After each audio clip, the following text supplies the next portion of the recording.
ఆకస్మిక పర్యటనలో భాగంగా ఇక్కడ బుద్ధనగర్, అమీర్పేట్, బల్కంపేట్ ప్రాంతాల్లో పర్యటించి ఒక సామాన్య వ్యక్తిగా వచ్చి సామాన్య ప్రజలతోటి మాట్లాడి వారి డ్రైనేజ్ సమస్య కష్టనష్టాలను తెలిసి వారి సమస్యలను కనుక్కున్నారు. ఇక్కడ ముఖ్యంగా రేవంత్ రెడ్డి గారు ఇక్కడ 15 ఏళ్లుగా ఉన్న ఇక్కడ అమీర్పేట్ ప్రజలు డ్రైనేజ్ వ్యవస్థతో సతమతం అవుతుంటే ముఖ్యమంత్రి గారు తెలుసుకొని ఇక్కడ వచ్చి ప్రజలతో కనుక్కొని మన ఈ హైడ్రా కమిషనర్ రంగనాథ్ గారితో చర్చించి ఇది క్షేత్రస్థాయిలో ఇంకా ఫ్యూచర్లో కూడా ఈ డ్రైనేజ్ సమస్య ఇక్కడ పూర్తిగా రాకుండా చర్యలు తీసుకోవాలని ఆదేశాలు ఇచ్చారు.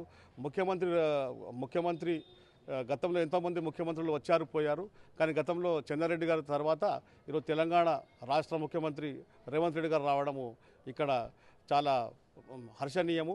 మేము అమీర్పేట్ డివిజన్ కాంగ్రెస్ నాయకులము చాలా గర్వంగా ఫీల్ అవుతా ఉన్నాము. ఒక చూపు అమీర్పేట్ డివిజన్ వైపు ముఖ్యమంత్రి గారు చూడడము మేము చాలా గర్వంగా ఫీల్ అవుతా ఉన్నాము. ఎందుకంటే గతంలో కేటీఆర్ గారు డల్లా సిటీ చేస్తాను, ఇది మన మూసీ నదిని ప్రక్షాళన చేస్తా, హుస్సేన్ సాగర్ని ప్రక్షాళన చేస్తా అని చెప్పిన మహానుభావుడు ఈరోజు వేల కోట్లు దండుకొని ఆయన ఓడిపోవడం జరిగింది.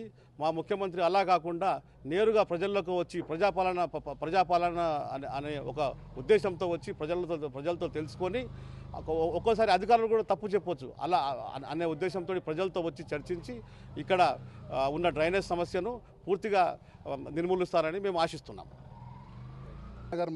మైత్రి